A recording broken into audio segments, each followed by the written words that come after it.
नमस्कार दोस्तों, स्वागत है आपका आपके अपने यूट्यूब चैनल में। एंड गाइस, आज हम आपके लिए लेकर आए हैं लाइट से रिलेटेड एमसीक्यू। इसके लिए हम 2 वीडियोस बनाएंगे। आज हम 40 क्वेश्चन को स्टडी करेंगे। बाकी यहाँ पे तकरीबन 120 क्वेश्चन है, तो बाकी जो भी 80 क्वेश्चन बचेंगे उनको नेक्स्ट वीडियो में स्टडी करेंगे। ओके, क्योंकि आज थोड़ा सा समय का अभाव है। तो आइए वीडियो को शुरू करते हैं। फर्स्ट है हमारे पास light ray in incident normally on a plane mirror, the angle of reflection. आपको यहाँ पे बताया गया है कि angle of incident and angle of reflection and normal. तो हमने देखा था जो अब जितना आपके पास एंगल ऑफ रिफ्लेक्शन होता है उतना ही आपके पास जो एंगल ऑफ जो incident and angle of reflection जो है आपके पास दोनों के दोनों इक्वल होते हैं। तो यहाँ पे इन्होंने कहा है the light ray is incident normally on a plane of a mirror, the angle of reflection will be. तो अगर कोई लाइट जो है आपके पास इंसिडेंट हो रही है नॉर्मल के ऊपर on a plane of the mirror, तो अगर यहाँ पे यानी जो आपके पास नॉर्मल के ऊपर लाइट आ रही है तो वो नॉर्मल के ऊपर ही रिफ्लेक्ट होगी। इट मीन 0 डिग्री के ऊपर वो रिफ्लेक्ट होगी। ओके, नेक्स्ट हमारे पास light is reflected from a reflected surface, which property of a light wave does not remain unchange. तो हमने देखा था कौन सी चीज़ जो है आपके पास वो अनचेंज नहीं होती है, तो वो है आपके पास डायरेक्शन ऑफ मोशन। आप देखोगे जितने भी हमने टर्म्स आपके साथ डिस्कस की है क्वेश्चन वहीं से रिलेटेड है। Okay, an mirror at a distance of 0.5 mirror m in front of a plane mirror, distance between the object and the images।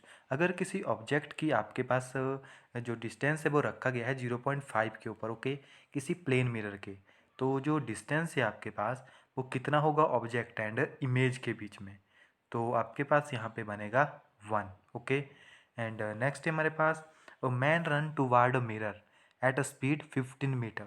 तो एक आदमी जो है वो मिरर की तरफ भाग रहा है 15 मीटर पर सेकंड से। तो जो स्पीड है इमेज की वो कितनी होगी, तो हमने आपको बताया था जो इमेज है आपके पास वो कितनी हो जाती है, डबल हो जाती है 2b।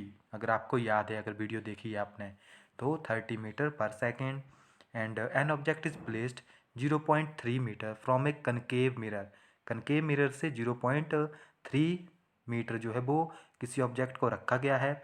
मैग्नीफिकेशन पावर आपके पास गिवन है एंड आपसे यहाँ पे फोकस लेंथ जो है इसकी पूछी गई है। तो फोकस लेंथ जो है आपके यहाँ पे डबल होगी उसकी। ओके, सो यहाँ पे आपके पास राइट आंसर है 0.6 मीटर। नेक्स्ट है हमारे पास an object of a height 5 centimeter is placed front of a concave mirror of a radius of a curvature 40 centimeter, the size of the image. तो ये क्वेश्चन अगर आप देखोगे तो +2 फिजिक्स से रिलेटेड है। ओके, तो यहाँ पे जो राइट आंसर बनेगा वो है 0.55। ओके, जो भी हमने आपको नोट्स दिए हैं, जो कि जिन्होंने हमारी सीरीज़ ज्वाइन की है, तो उन नोट्स में आपको इनके फार्मूले मिल जाएंगे। ओके गाइज, एंड नेक्स्ट हमारे पास the air bubble in water behave as. तो जो एयर बबल है आपके पास इन वाटर, वाटर के अंदर वो किस तरह से बिहेव करता है, वो आपके पास वहाँ पे डाइवर्जेंट लेंस जो है वर्क करता है। नेक्स्ट हमारे पास the ratio of the refractive index of a red light to blue light in vacuum is. तो आपके पास जो रिफ्लेक्टिव या रिफ्रैक्टिव इंडेक्स की रेशियो होगी रेड लाइट की टू ब्लू लाइट, वो आपके पास लेस देन यूनिटी होगी। नेक्स्ट है हमारे पास रिफ्रैक्टिव इंडेक्स सबसे ज़्यादा किसका होता है आपके पास, डायमंड का। नेक्स्ट है हमारे पास virtual object between the optical center and the focus of a concave lens produce. तो वो किस तरह की इमेज जो है प्रोड्यूस करेंगे, virtual and erect image. Next है हमारे पास, तो यहाँ पे आपके पास न्यूमेरिकल्स हैं, तो न्यूमेरिकल हम आपको सॉल्व करवा देंगे बट नेक्स्ट वीडियो में। ओके, तो मैं इसको यहाँ पे रहने देता हूँ। अगर आप इसको सॉल्व कर लोगे तो बेटर है, आपके पास फोकस लेंथ जो है ये बनेगी। ओके, नेक्स्ट वीडियो में हम आपको सॉल्व करवा देंगे।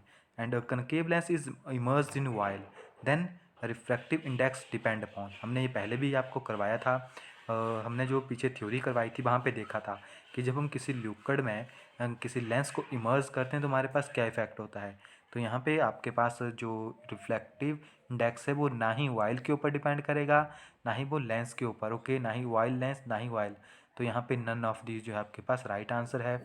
नेक्स्ट भी आपके पास न्यूमेरिकल है, इसको हम आपको कल सॉल्व करवा देंगे नेक्स्ट वीडियो में। ये सारे के सारे यहाँ पे न्यूमेरिकल टाइप ही हैं। ओके, नेक्स्ट चलते हैं in the position of minimum deviation angle of emerge. तो मिनिमम डेविएशन जो होती है आपके पास एंगल की वो होती है equal to angle of incident. And next है हमारे पास in minimum deviation conditional ray passing through o equatorial prism travel to parallel to the base of the prism. And next है हमारे पास prism spilled white light into 7 light.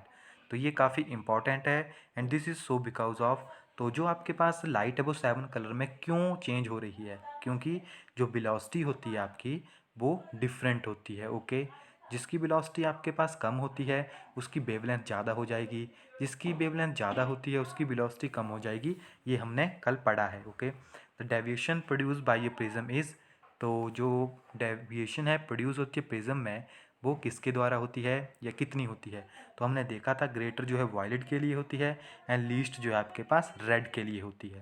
The sky blue appear, जो sky आपके पास appear blue किसकी वजह से, due to the scattering of light, कल हमने पढ़ा था। एट सनराइज और sunset the sun looks more red than mid day, तो ये किसकी वजह से आपके पास होता है, काफ़ी इंपॉर्टेंट क्वेश्चन है, ये एग्जाम्स में आ चुके हैं, due to the scattering of light. And in a prism the ray bent away from the base when so it surrounded by a denser medium. Okay, जब डेंसर मीडियम के surrounding में होगा तो वो आपके पास वेंड होता है। नेक्स्ट हमारे पास which of the following colour is scatter minimum, तो कौन सी जो आपके पास लाइट है वो कम स्कैटर होती है, जिसकी वेवलेंथ सबसे ज़्यादा होती है, यानी रेड कलर की। And what differentiate red light from blue light, जो रेड लाइट है एंड ब्लू लाइट है उसको आप किस चीज़ के ऊपर जो है डिफ्रेंशिएट कर सकते हैं, वो हम कर सकते हैं on the basis of frequency. And the phenomena of dispersion is observed in, जो फिनोमेना ऑफ आपके पास डिस्पर्सन है वो कौन सी प्रॉपर्टी में आपके पास आता है या कौन सी वेव में आप शो कर सकते हैं, ट्रांसवर्सल वेव में। ओके, ट्रांसवर्सल वेव यानी जो इलेक्ट्रोमैग्नेटिक वेव्स आपके पास होती है। नेक्स्ट आता है indicate the correct statement of the following, तो जो द एंगुलर डिस्पर्सन है depend upon the angle of prism, तो ये जो है आपके पास यहाँ पे करेक्ट स्टेटमेंट है। नेक्स्ट है हमारे पास इन मायोपिया, तो मायोपिया में क्या होता है आपके पास जो इमेज बनती है वो front in the mirror, front of the eye. Okay, image is formed in front of the eye. And next हमारे पास the final image produce by your simple microscope, कल हमने देखा था किस तरह की इमेज बनती है, virtual and erect image. Next हमारे पास in compound microscope the intermediate images, तो कंपाउंड माइक्रोस्कोप में जो आपके पास इंटरमीडिएट इमेजेस होती है वो होती है real, inverted and magnified. Okay, तो 28 का सी जो है राइट आंसर है। Nature of image of compound microscope, तो कंपाउंड माइक्रोस्कोप की इमेज किस तरह की होती है, वर्चुअल एंड इन्वर्टेड। नेक्स्ट हमारे पास the focal length of objective of a microscope is, so जो आपने देखा होगा तो आई पीस जो है थोड़ा बड़ा होता है, less than the focal length of the eyepiece. And next हमारे पास to increase the magnification power of a telescope one should increases, तो अगर हम माइक्रोस्कोप की जो मैग्निफिकेशन पावर है उसको इंक्रीज करेंगे तो उसकी जो फोकल लेंथ है ऑब्जेक्ट की वो आपके पास इंक्रीज हो जाएगी। नेक्स्ट है हमारे pass on increasing the length of microscope tube it's magnification power, अगर हम माइक्रोस्कोप की जो लेंथ है ट्यूब की उसको इंक्रीज करते हैं तो क्या होगा, तो हमारे पास remain unchange. And the power of convex lens, तो कन्वेक्स लेंस की जो पावर है आपके पास वो किस तरह की होती है, कन्वेक्स लेंस आपके पास कुछ इस टाइप में हम इसको डिनोट करते हैं। एंड अगर आप इसको देखना चाहें तो ये जो है आपके पास कन्वेक्स लेंस को रिप्रेजेंट करता है। एंड दूसरी टाइप में हम इस तरह से इसको रिप्रेजेंट करते हैं। ओके, तो इसकी लेंस जो है आपके पास इसकी पावर किस तरह से होगी, तो अगर आप देखते हो तो इसकी जो इमेज बनती है वो बिहाइंड द लेंस बनती है। ओके, तो इसकी जो पावर है आपके पास वो क्या होती है, इसकी पावर जो है आपके पास नेगेटिव होती है। ओके, एंड नेक्स्ट हमारे पास in an astronomic telescope the image form, तो एस्ट्रोनॉमिक इमेज इस टेलीस्कोप में इमेज जो है इन्वर्टेड एंड वर्चुअल होती है।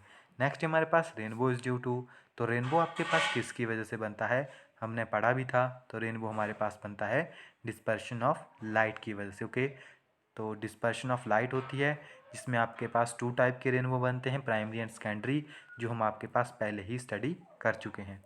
नेक्स्ट हमारे पास cylindrical lens is required to correct, तो जो सिलिंड्रिकल लेंस है वो किस चीज़ को करेक्ट करता है, वो आपके पास करेक्ट करता है एस्टीमेटिज्म।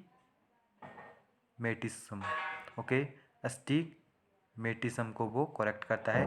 डी जो है आपके पास यहाँ पे इसका राइट आंसर है। सो आज हम 36 क्वेश्चन आपके साथ स्टडी करेंगे। तकरीबन 120 क्वेश्चन है, तो 80 क्वेश्चन हम नेक्स्ट वीडियो में आपके साथ स्टडी कर लेंगे। एंड जो भी न्यूमेरिकल से रिलेटेड टर्म्स बची है उनको भी हम यहाँ पे आपके साथ स्टडी कर लेंगे। ओके गाइज, सो मिलते हैं नेक्स्ट वीडियो में, तब तक के लिए thank you, have a nice day.